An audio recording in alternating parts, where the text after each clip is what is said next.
Reservation तो मिलना चाहिए मुसलमानों को। रिजर्वेशन तो मिलना चाहिए मुसलमानों को। रिजर्वेशन तो मिलना चाहिए मुसलमानों को। तीसरे चरण का चुनाव मतदान आते आते विपक्ष ने आखिरकार नरेंद्र मोदी को एक लूज बॉल दे ही दी। और ये लूज बॉल नरेंद्र मोदी को देने का मतलब यह है कि बॉल सीमा पार नहीं जाएगी, स्टेडियम से बाहर जाएगी।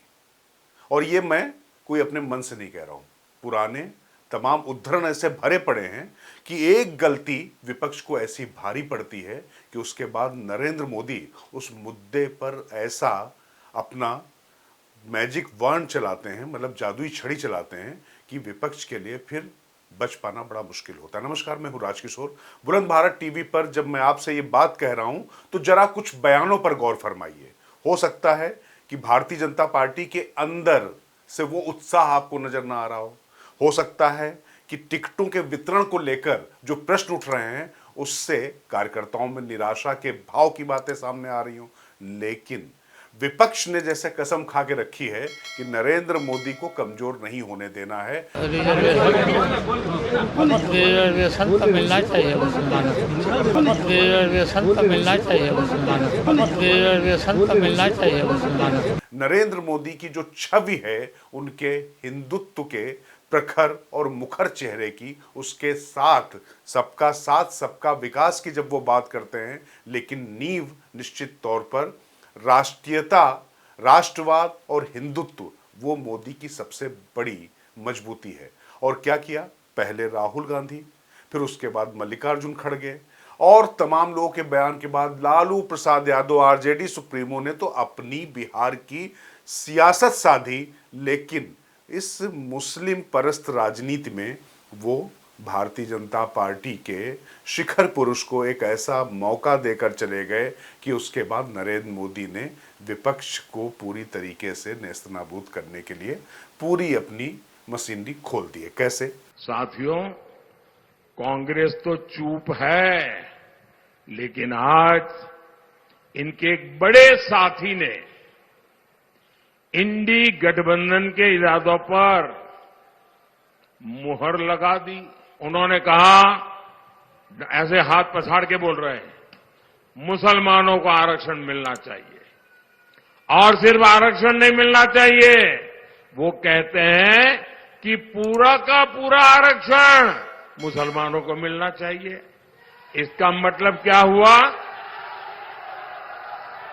इसका मतलब क्या हुआ?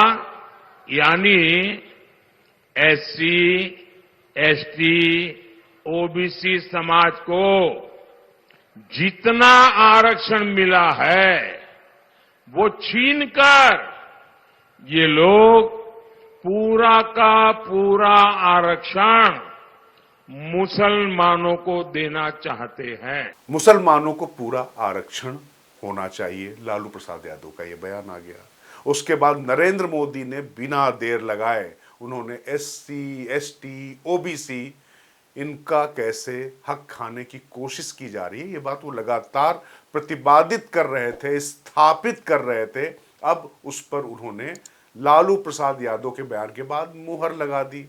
और सच्चर कमेटी यूपीए सरकार में, सेना में मुस्लिम हेड काउंट, मतलब कितने मुस्लिम सैनिक हैं, इसकी भी बात हुई थी।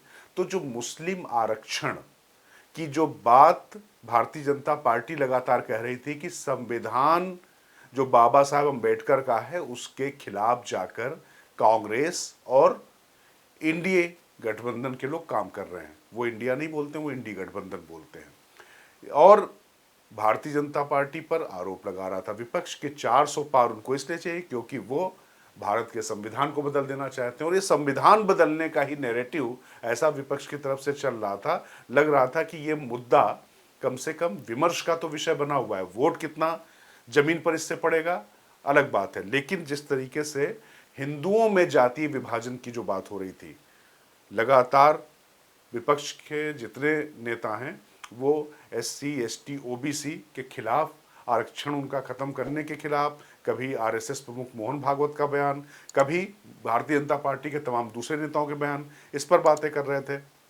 अब जब लालू प्रसाद यादव ने मुसलमानों को पूरा आरक्षण देने की बात कर दी, तो उस पर मोदी का जवाब आप जानते हैं स्वाभाविक है, और इसका असर भी जैसा होता है वो भी किसी से छिपा हुआ नहीं है।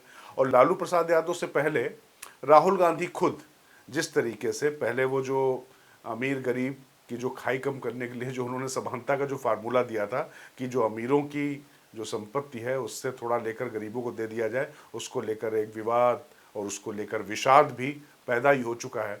अभी उनका एक वीडियो भी वायरल हुआ था जिसमें वो बताते फिर रहे हैं कि कैसे जो है सवर्ण आपके पेपर बनाते हैं, मतलब जो परीक्षा पेपर होते हैं बनाते हैं, तमाम जो परीक्षाएं होती हैं यूपीएससी से लेकर इंजीनियरिंग या मेडिकल की, इसलिए जो दलित और पिछड़े हैं उनका सिलेक्शन नहीं हो पाता। इस पर उन्होंने एक अमेरिका की एक थ्योरी भी बताई कि कैसे जो है वाइट मैन्स मतलब जो है श्वेत लोग बनाते थे परीक्षा पत्र, और ब्लैक यानी जो काले लोग थे उनका सिलेक्शन नहीं होता था। जैसे ही काले लोगों ने वो परीक्षा पेपर बनाने शुरू किए, परीक्षा पत्र बनाने शुरू किया, उसके बाद उनका सिलेक्शन होने लग गया।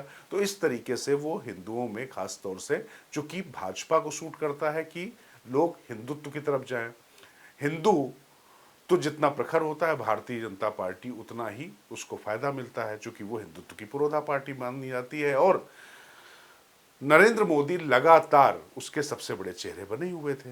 अब लालू प्रसाद यादव का ये बयान और लगातार जिस तरीके से कांग्रेस के भीतर से बयान आ रहे थे, उसने अब ये मोमेंटम ऐसा पकड़ा दिया है, आधी सीटों पर लगभग चुनाव हो चुका है, 284 सीटों पर मतदान कल हो चुका है।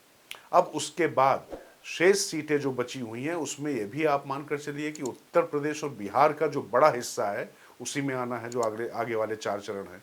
ऐसी स्थिति में इन सीटों पर निश्चित तौर पर यह जो मुद्दा है, मुस्लिमों को पूरा आरक्षण मिलेगा। और अभी तक जो भारतीय जनता पार्टी पर आरोप लग रहा था कि वो संविधान बदलना चाहते हैं, अब ये चीज घूम कर आ गई है विपक्ष की तरफ। हालांकि लालू प्रसाद यादव ने इस पर सफाई दी, बताया कि मंडल कमीशन उन्होंने लागू किया था और सामाजिक आधार पर वो इसकी बात कर रहे हैं, लेकिन सामाजिक आधार पर जो वो बात कर रहे हैं ये तय है कि आरक्षण जो दिया गया था वो धार्मिक आधार पर नहीं था, जातिगत आधार पर था। अस्पृश्यता के आधार पर जो अछूत जातियां जिनको माना जाता था उनको समाज में आगे लाने के लिए बाबा साहेब अम्बेडकर का जो संविधान है उसमें कुछ प्रावधान किए गए थे। और नरेंद्र मोदी लगातार बाबा साहब अम्बेडकर के उसी संविधान के साथ खिलवाड़ करने का आरोप लगाते रहे। अभी संविधान बदलने का जो आरोप भाजपा पर लग रहा था वो पूरी तरीके से यहाँ से उल्टा होकर रह गया है।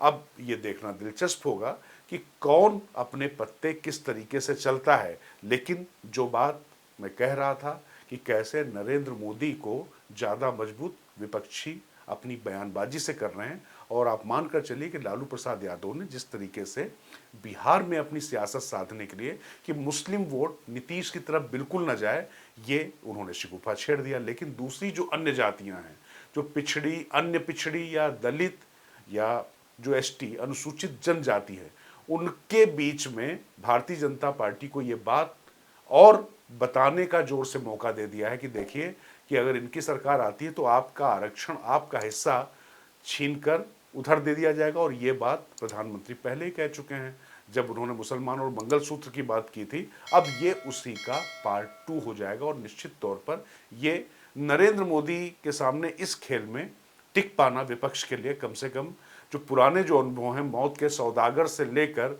यमराज तक जितनी भी इस तरीके की चीज़ें हुई हैं, उसमें मोदी ने इस तरीके से बाजी पलटी है कि 400 पार का जो नारा था उस पर भले ही तमाम सवाल उठाए जा रहे हों, विपक्ष की तरफ से ये बताया जा रहा था कि कैसे जो है इनका कार्यकर्ता पूरा भाजपा का निराश बैठा हुआ है।